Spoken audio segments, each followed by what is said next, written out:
নমস্কার বন্ধুরা, বাবু রান্নাঘরে তোমাদের স্বাগত।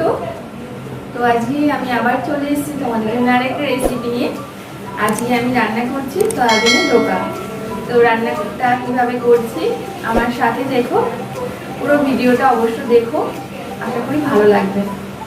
তো চলো, আমি এখানে সয়াবিন নিয়েছি। সয়াবিনগুলো আমি সেদ্ধ করে ভালো করে ধুয়ে জল ঝরিয়ে রেখেছি। এগুলোকে আমি মিক্সারে পেস্ট করব।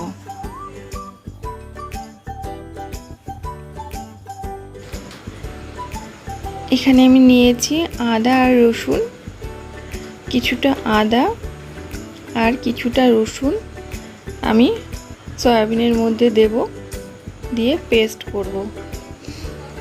আর তার সাথে নিয়ে নেব কাঁচা লঙ্কা।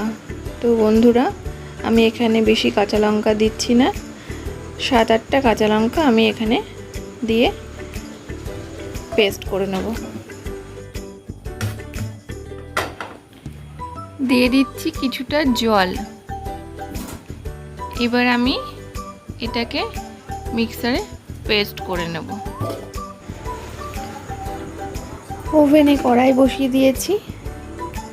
কড়াইয়ের মধ্যে আমি দিয়ে দেবো সরষের তেল, আর আমি রান্নাটা সম্পূর্ণ সরষের তেলেই করব। তো বন্ধুরা, তেলটা একটু গরম হোক।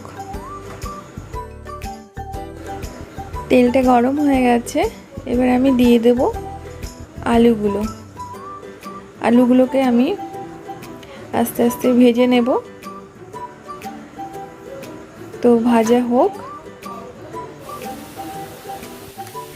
এখানে সয়াবিনের পেস্টের মধ্যে আমি 1 চামচ ময়দা নিয়েছি, আর 1 চামচ ময়দা নিচ্ছি, আর নেব 1/2 চামচ মতো ময়দা, আর দিয়ে দিচ্ছি এর মধ্যে কর্নফ্লাওয়ার। আমি 2 চামচ কর্নফ্লাওয়ার এখানে ব্যবহার করছি। দিয়ে দিচ্ছি লবণ, দিচ্ছি হলুদ। এবার মিশ্রণটিকে আমি ভালোভাবে মেখে নিয়েছি। আলুটাকেও আমি ভেজে তুলে রেখেছি। এবার আমি ফ্রাই প্যান বসিয়ে দেব। আমি সাদা তেল নিয়ে নিচ্ছি, আর সয়াবিনের মিশ্রণটাকে আমি চপের আকার করে এগুলো ভেজে নেব।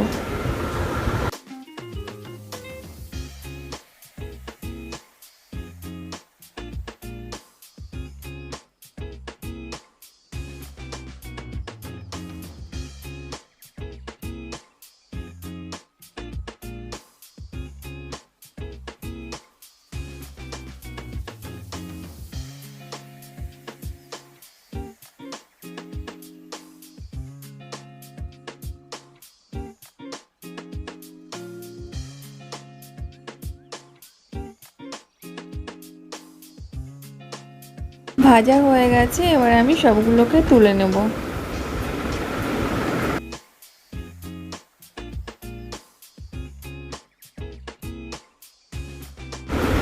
এইভাবে বাদবাকি বড়াগুলো আমি ভেজে নেব। আমি বড়াগুলো সব ভেজে নিয়েছি। এবার কড়াইয়ে তেল দিয়েছি, এর মধ্যে দিয়ে দেবো আমি 2টো শুকনো লঙ্কা, দেব এলাচ, দেব লবঙ্গ, দারচিনি, দিয়ে দিচ্ছি কেটে রাখা পেঁয়াজ।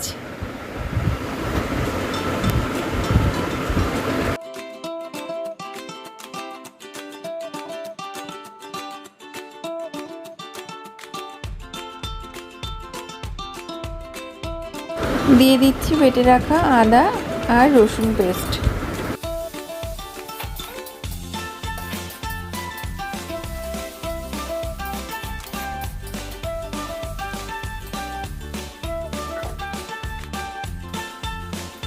দিয়ে দিচ্ছি কেটে রাখা টমেটোগুলো।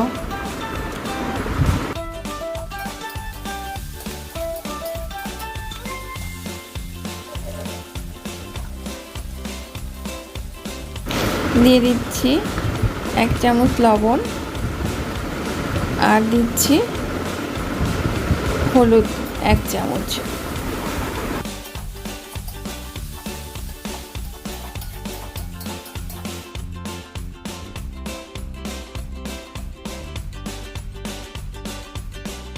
এবার দিয়ে দেবো ভেজে রাখা আলুগুলো, দিয়ে আমি খুব ভালো করে এটাকে আবার কষিয়ে নেব।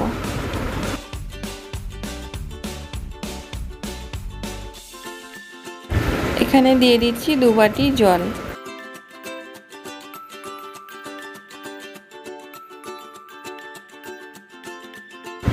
জলটা ফুটে উঠেছে, এর মধ্যে আমরা দিয়ে দেবো ভেজে রাখা সয়াবিনগুলো।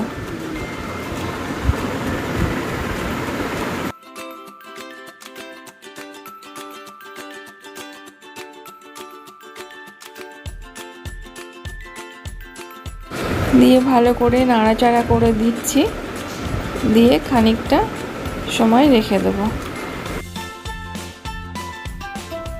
এবার দিয়ে দিচ্ছি বেটে রাখা গরম মশলা,